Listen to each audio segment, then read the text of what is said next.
ఈరోజు మరి కార్యాలయంలో చాలామంది వచ్చి ఈరోజు వినతి పత్రాలు ఇవ్వడం జరిగింది.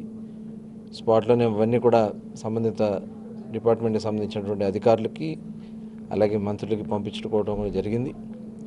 ఇది ఒక మంచి సంప్రదాయం, దీన్ని కొనసాగిస్తూనే ఉంటాం.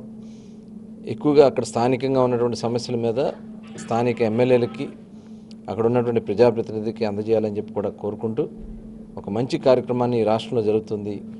అటువంటి ముఖ్యమంత్రి మనకు ఉండడం మన రాష్ట్ర ప్రజలు అదృష్టంగా భావించాలని చెప్పి మరొకసారి తెలియజేసుకుంటూ, అలాగే ఇవాళ వైఎస్ఆర్ పార్టీ నాయకులను చూస్తూ ఉన్నాం.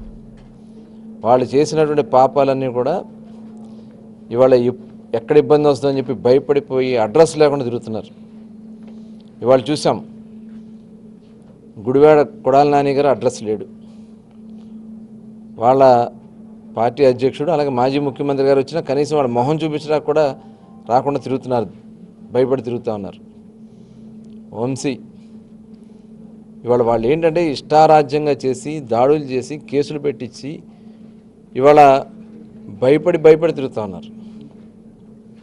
పార్టీ ఆఫీసు కార్యాలయం మీద దాడులు చేశారు.